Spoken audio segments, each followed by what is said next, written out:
सतनाम वाहिगुरू साहिब जीओ। बेशुमार अथाह अगंत अतुल, ज्यों बोलावो त्यों नानक दास बोलै। धन गुरुदेव गुरु ग्रंथ साहिब जी, गुरुदेव पातशाह दे हजूर बुजुर्गवार बापू हरदेव सिंह मुंडी, उन्हां दे अकाल चलाने निमित्त अंतिम संस्कार दीआं मर्यादावां नूं अदा करदिआं असीं सत्संगी बने हाँ। अजे हुणे आप हरि जस कीर्तन गुरबाणी जस सरवण कर रहे सी। कुछ समा कोई मात्र 15 मिनट ऐसे प्रथाए गुरु की बाणी की बात पावांगे। जितने कि जी हाजिर हो, जे मेरी आवाज़ तुहाडे तक पहुँच रही है तो एक बार सब प्रेम फतेह बुलानी कहना जी। वाहिगुरू जी का खालसा, वाहिगुरू जी की फतेह। गुरु ग्रंथ साहिब की बाणी साडा इष्ट है, गुरु है। जिस बाणी नूं थोड़े जे असीं गौर नाल पढ़दे हां तां इहदे विच कुछ एक सबजैक्ट्स मजमून ने जिन्हां दी रैपीटिशन हुंदी है। जे इस तरीके नाल देखिए तो जिहड़ा सब तो वध सबजैक्ट गुरबाणी डिस्कस करती है वह हैगा नाम। नाम की चर्चा कंटीन्यूअसली, उहदे कॉन्टीनम टुटदे ही नहीं गुरु ग्रंथ साहिब की बाणी दे विच। नाम तो बाद जिता बाणी दे विच जिन्हों असीं कह सकते हैं कि सैकेंडरी डोमीनेशन है किसी सबजैक्ट का, दैट इज डेथ, मौत। बाणी विच पूरे दे पूरे शब्द चल रहे हैं, प्रसंग चल रहे हैं। महाराज जिक्र कर रहे हैं संसार थोड़ चिरा है, असीं तुर जाना है, ये जगत हमेशा नहीं हैगा। Even if you try to grab the message from Guru Granth Sahib, then whatever understanding we have in today's world about this society, which is monochronic, which always insists on be positive, think positive, and always try to be joyful, Bani says no. Life is full of both tastes, sorrow, which we call grief, separation, whatever, and joyfulness.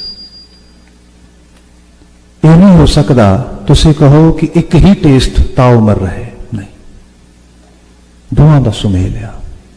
Even earlier I was discussing over here. Forget about what Guru Granth Sahib's teachings are for a few minutes. Please forgive me, just I'm saying that. If you pay little attention how Guru Sahib has presented this content toward humanity, then you will be totally surprised. When I'm saying content, how Guru Sahib has given this presentation. One rag that is carrying Bani Anand Sahib. If you go in that rag in the same pages, then you can actually read next Bani, that is Sad. What is this? Maharaj is giving us message. You have to taste both sorrow and happiness once at a time. इको समय दे विच। क्यों? क्योंकि तेनों एहसास होना चाहिए कि जीवन है की है। इन सेम वे तुसी देखोगे घोड़ियां, पंजाबी फोकलोर तो गैर वाकफ थोड़ा है, सानू वाकफियत है, बट घोड़ियां खुशी के समय गाए जाने वाले गीत घोड़ियां दे बिल्कुल नाल अलाणियां। सो जिंदगी ये दोवां चीज़ों का सुमेल है।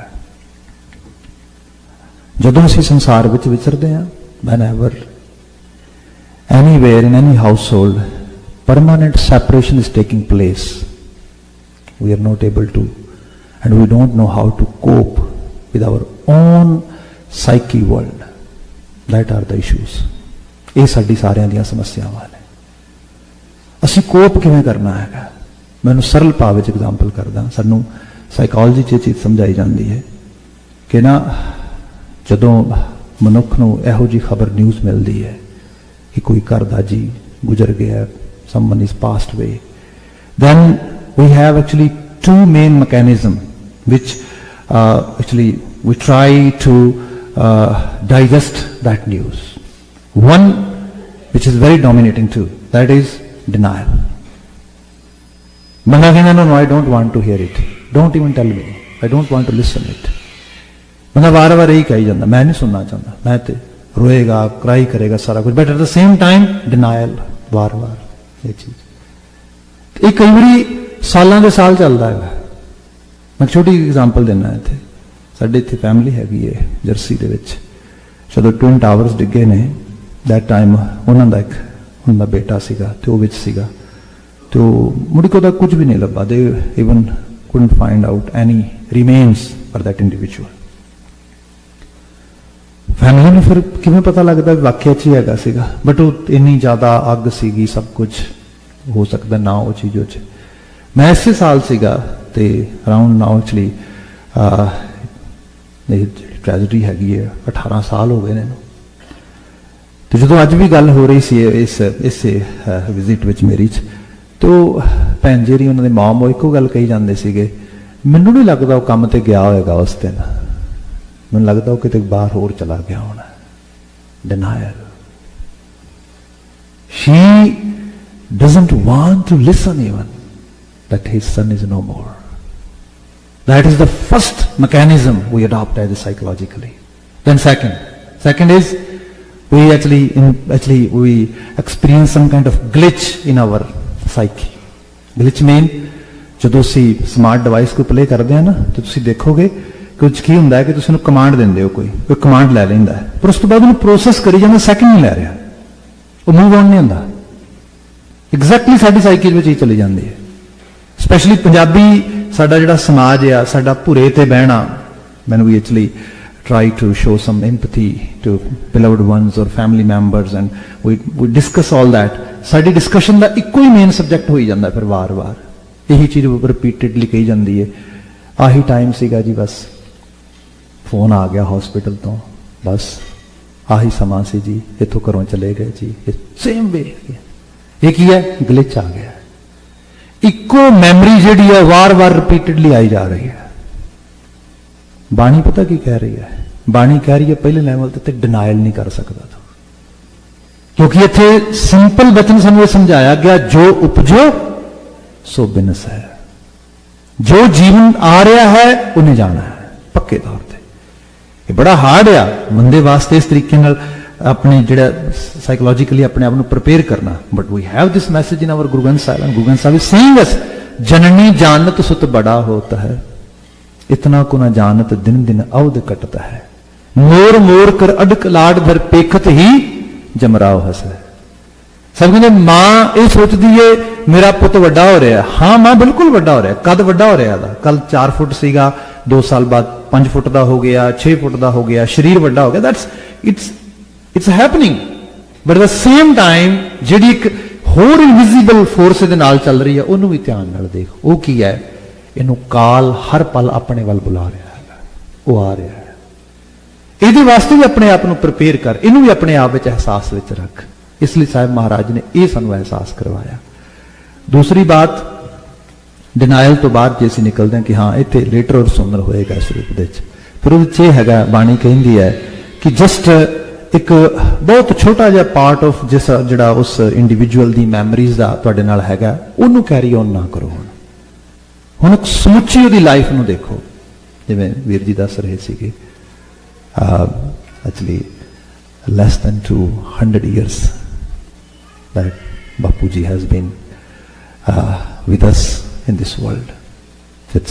I think it's a worth, it's actually ਜਿਹਨੂੰ ਕਿਹਾ ਜਾ ਸਕਦਾ ਹੈਗਾ ਕਿ ਜੀਵਨ ਸਾਕਾਰਤ ਹੋਇਆ। ਇੱਕ ਸ਼ਬਦ ਹੋਰ ਛੋਟਾ ਜਿਹਾ ਦੇਖ ਲੈਣਾ, just I'm trying to wind up over here. ਅਸੀਂ ਸ਼ਬਦ ਪੜ੍ਹਦੇ ਹਾਂ, ਜਿੰਨੀ ਨਾਮ ਧਿਆਇਆ ਗਏ ਮਸ਼ੱਕਤ ਘਾਲ। ਮਸ਼ੱਕਤ ਨੂੰ ਘਾਲ ਪੈ ਜਾਣੀ, ਥਾਂ ਪੈ ਜਾਣੀ, ਕਿਸੇ ਕਿਸਮ ਦੀ ਮੁਸ਼ੱਕਤ, ਉਹ ਪ੍ਰੋਪਰ ਤਰੀਕੇ ਨਾਲ ਉਹਦਾ ਰਿਜ਼ਲਟ ਆ ਜਾਣਾ। when this life actually take place in this world, then definitely ਮਾਂ ਆਪਣਾ ਖੱਡ ਮਾਸ ਖੂਨ ਮਿੱਝ ਸਾਰਾ ਕੁਝ ਸ਼ੇਅਰ ਕਰਦੀ, ਇੱਕ ਨਵੀਂ ਜ਼ਿੰਦਗੀ ਦੇ ਨਾਲ ਦਿੰਦੀ ਹੈ, ਮੌਤ ਦਾ ਦਰਵਾਜ਼ਾ ਲੰਘਦੀ ਹੈ। ਫਿਰ ਇੱਕ फैमिली पूरी एटलीस्ट 20 ईयर्स ਤੇ ਐਕਚੁਅਲੀ ਉਹ ਜਿਹੜੀ ਹੈ ਡੈਡੀਕੇਟ ਕਰਦੀ ਉਸ ਇੰਡੀਵਿਜੂਅਲ ਨੂੰ 20 ਸਾਲ ਉਹ ਪੜਾਉਂਦੀ ਸਿੱਖਿਆ ਦਿੰਦੀ ਪਾਲਦੀ ਸਾਰਾ ਕੁਝ ਕਰਦੀ ਤੇ ਉਹ ਜ਼ਿੰਦਗੀ ਐਜ਼ ਏ ਫਿਜ਼ੀਕਲ ਸਟਰਕਚਰ ਦੇ ਰੂਪ ਵਿੱਚ ਕਹਿ ਰਿਹਾ ਹੈਗਾ ਜੇ ਉਹ ਜ਼ਿੰਦਗੀ ਕੁਝ ਲੰਮੇਰੇ ਵਰੇ ਇਸ ਧਰਤੀ ਦੇ ਉੱਤੇ ਕੁਝ ਆਪਣਾ ਕੰਟਰੀਬਿਊਸ਼ਨ ਨਾ ਕਰੇ ਕੀ ਫਾਇਦਾ ਉਸ ਚੀਜ਼ ਦਾ ਇਹ ਵੀ ਇੱਕ ਪਹਿਲੀ ਸਟੇਜ ਆ ਇਸ ਕਰਕੇ ਕਿਹਾ ਜਾਂਦਾ ਹੈ ਜਿਹੜੀ ਲਾਈਫ ਆ ਇਹਨੂੰ ਮੀਨਿੰਗਫੁਲ ਬਣਾਓ this is also actually very inspiring thing for us especially our actually young generation ਅੱਜ ਤੁਸੀਂ ਦੇਖੋ ਸਾਡੀਆਂ ਫੂਡ ਦੀਆਂ ਚੋਇਸਸ ਕੈਸੀਆਂ ਨੇ ਸਾਡਾ ਰਹਿਣ ਸਹਿਣ ਕੈਸਾ ਹੈ ਇਹ ਜਿਹੜੇ ਸਾਡੇ ਬਜ਼ੁਰਗ ਨੇ ਜਿਹੜੀ ਇਹ ਸਾਡੀ ਹੈਰੀਟਰੀ ਹੈ ਸਾਨੂੰ ਇਹਨੂੰ ਇਸ ਲੈਵਲ ਤੇ ਵੀ ਉਸ ਤਰੀਕੇ ਨਾਲ ਸਾਨੂੰ ਪ੍ਰੇਰਣਾ ਲੈਣੀ ਚਾਹੀਦੀ ਹੈਗੀ ਸੋ ਜਦੋਂ ਤੁਸੀਂ ਇੱਕ ਇੰਡੀਵਿਜੂਅਲ ਨੂੰ ਪੂਰਨ ਰੂਪ ਚ ਦੇਖਣਾ ਫਿਰ ਉਹਨੂੰ ਸੰਪੂਰਨ ਨੂੰ ਦੇਖੋ ਉਹਨੂੰ ਦੇਖੋ ਕਿ ਕਿੱਡੀ ਕਮਾਲ ਦੀ ਜਰਨੀ ਉਹਨੇ ਇਸ ਲੈਵਲ ਤੇ ਜਿਹੜੀ ਹੈਗੀ ਜੀ ਇਸ ਧਰਤੀ ਦੇ ਉੱਤੇ and due to that reason ਤੁਸੀਂ ਫਿਰ ਉਸ ਚੀਜ਼ ਨੂੰ ਅਹਿਸਾਸ ਕਰੋਗੇ ਹਾਂ ਮਾਲਕ ਇਹਦਾ ਆਉਣਾ ਤੇ ਇਹਦਾ ਜਾਣਾ ਇਹ ਸਾਕਾਰਤ ਸੀਗਾ ਇਹ ਐਕਚੁਅਲ ਲੈਵਲ ਤੇ ਕਿਸੇ ਉਸ ਚੀਜ਼ ਨੂੰ ਪ੍ਰੋਸੈਸ ਕਰਨ ਦਾ ਰੀਅਲ ਜਿਹੜਾ ਤਰੀਕਾ ਹੈਗਾ ਰੀਅਲ ਜਿਹੜਾ ਉਹ ਢੰਗ ਹੈਗਾ ਇਹ ਬਾਣੀ ਨੇ ਸਾਨੂੰ ਸਿਖਾਇਆ ਇਸ ਗੋਚਰੇ ਅਸੀਂ ਇੱਥੇ ਇਕੱਤਰ ਹੋਏ ਹਾਂ ਆਪਨੇ ਗੁਰਬਾਣੀ ਦਾ ਕੀਰਤਨ ਸਰਵਨ ਕੀਤਾ ਭਾਈ ਸਾਹਿਬ ਸਮਾਪਨ ਕਰ ਰਹੇ ਸੀ ਸੋਹਿਲਾ ਸਾਹਿਬ ਦੇ ਨਾਮ ਬਚਨਾਂ ਦੇ ਨਾਲ ਦੇਹ ਸੱਜਣ ਅਸੀਂ ਸਦੀਆਂ ਜੋ ਹੋਵੇ ਸਾਹਿਬ ਸਿਓ ਮੇਲ ਕਰ ਰਹਿਓ ਪਹੁੰਚਾ ਸਦੜੇ ਨਿਤ ਪਵਨ ਸਦਨਹਾਰਾ ਸਿਮਰਿਆ ਨਾਨਕ ਸੇ ਦੇ ਆਵਨ ਅਰਦਾਸ ਕਰਨੀ ਤੁਸੀਂ ਮਾਲਕ ਉਸ ਰੂਹ ਨੂੰ ਆਪਣੇ ਚਰਨਾਂ 'ਚ ਨਿਵਾਸ ਦੇਈ ਭਾਵ ਜਿਹਨੂੰ ਅਸੀਂ ਵਨਨੈਸ ਕਹਿੰਦੇ ਆ ਭਾਵ ਉਸ ਕਰਤਾਰੀ ਜੋਤ ਦੇ ਵਿੱਚ ਉਹਦੇ ਜਿਹੜਾ ਹੈਗਾ ਜਾ ਕੇ ਉਸ ਰੂਪ ਵਿੱਚ ਮਰਜ ਹੋ ਜਾਣਾ ਇਹਦੇ ਲਈ ਸਾਡੀ ਦਿਲੀ ਅਰਦਾਸ ਹੈ ਸੈਕੰਡ ਲੈਵਲ ਤੇ ਅਰਦਾਸ ਮਾਲਕਾ ਪਰਿਵਾਰ ਨੂੰ ਭਾਣਾ ਮੰਨਣ ਦਾ ਬਲ ਬਖਸ਼ੀ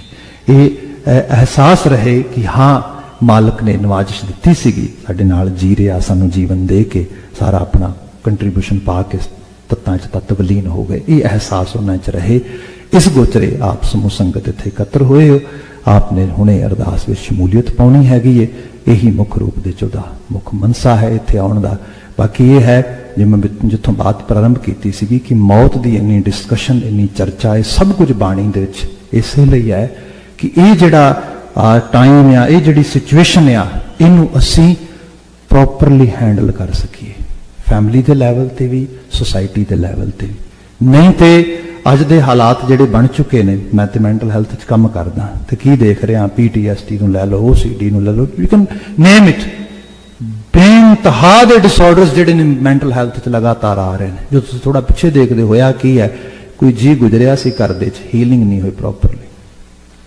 ਦੇ are still struggling due to actually ਜਿਹੜੀ ਉਹ ਡਿਟੈਚਮੈਂਟ ਸੀਗੀ ਉਹ ਫਿਜ਼ੀਕਲੀ ਤੇ ਹੋ ਗਈ ਸਾਈਕੋਲੋਜੀਕਲੀ ਉਹਨੂੰ ਐਕਸੈਪਟ ਨਹੀਂ ਕਰ ਸਕੇ ਉਹਨੂੰ ਡਾਈਜੈਸਟ ਨਹੀਂ ਕਰ ਸਕੇ due to that reason these family members are actually struggling ਇੱਥੇ ਮਹਾਰਾਜ ਨੇ ਸੈਂਕੜੇ ਵਰੇ ਪਹਿਲਾਂ ਇਹੋ ਜਿਹੇ ਉਪਦੇਸ਼ ਸਾਨੂੰ ਬਿਆਨ ਕੀਤੇ ਤੁਸੀਂ ਕੋਈ ਸ਼ਬਦ ਲੈ ਲਓ ਮੈਂ ਕਦੋਂ ਸ਼ਬਦ ਤੁਹਾਡੇ ਸਾਹਮਣੇ ਕਹਾ ਐਸੋ ਇਹ ਸੰਸਾਰ ਪੇਖਣਾ ਰਹਿਣ ਨਾ ਕੋ ਪਈ ਹੈ ਇਹ ਸੰਸਾਰ ਵੇਖਤੇ ਸਹੀ ਅਸੀਂ ਸ਼ਬਦ ਪੜ੍ਹਦੇ ਹਾਂ ਮਹਾਰਾਜ ਕੇ ਜੋ ਦਿਨ ਆਵੇਂ ਸੋ ਦਿਨ ਜਾਹੀ ਕਰਨਾ ਕੂਚ ਰਹਿਣ ਥਿਰ ਨਾ ਹੀ ਸੰਗ ਚਲਤ ਹੈ ਹਮ ਵੀ ਚਲਣਾ ਸਭ ਕਹਿੰਦੇ ਅਹਿਸਾਸ ਕਰ ਅਸੀਂ ਜਪਜੀ ਸਾਹਿਬ ਪੜ੍ਹਦੇ ਹਾਂ ਜਿਹਦੇ ਲਿਟਰਲੀ ਤੌਰ ਤੇ ਲਿਖਿਆ ਜ਼ੋਰ ਨਾ ਜੀਵਨ ਮਰਨ ਨਾ ਜ਼ੋਰ ਜ਼ੋਰ ਨਾ ਰਾਜ ਮਾਲ ਮਨਸੂਰ ਬੰਦੇ ਚੇਤੇ ਰੱਖੀ ਇਹ ਕਰਤਾਰੀ ਨਿਜ਼ਾਮ ਵਿੱਚ ਜੀਵਨ ਚੱਲਦਾ ਹੈ ਤੇਰੇ ਜ਼ੋਰ ਵਿੱਚ ਨਹੀਂ ਹੈਗਾ ਇਹ ਰੂਪਤਾ ਜਿਹੜੀ ਹੈ ਇਹਨੂੰ ਬੰਦਾ ਉਸ ਲੈਵਲ ਤੇ ਫਿਰ ਸਮਝ ਲਏ ਇਹੀ ਸਭ ਤੋਂ ਵੱਡਾ ਬਾਣੀ ਦਾ ਵਾਰੇ ਆ ਬਾਣੀ ਦੀ ਸ਼ੋਭਾ ਹੈਗੀ ਹੈ ਇਨੀਆਂ ਕੁ ਬੇਨਤੀਆਂ ਨਾਲ ਮੈਂ ਇੱਥੇ ਮਾਫੀ ਚਾਹਾਂਗਾ ਆਪ ਸਮੂਹ ਸੰਗਤ ਨੇ ਸਭ ਪ੍ਰੇਮ ਸਰਵਨ ਕੀਤਾ ਧੰਨਵਾਦ ਭਾਈ ਸਾਹਿਬ ਸਮਾਪਨ ਕਰਾਉਣਗੇ ਮੈਂ ਅੱਗੇ ਬੱਚਿਆਂ ਦੀ ਕਲਾਸ ਵਿੱਚ ਜਾਣਾ ਇਸ ਕਰਕੇ ਇਜਾਜ਼ਤ ਚਾਹਾਂਗਾ ਆਪ ਅਰਦਾਸ ਵਿੱਚ ਸ਼ਮੂਲੀਅਤ ਪਾਇਓ ਕਹਿ ਦੇਣਾ ਜੀ ਵਾਹਿਗੁਰੂ ਜੀ ਕਾ ਖਾਲਸਾ ਵਾਹਿਗੁਰੂ ਜੀ ਕੀ ਫਤਿਹ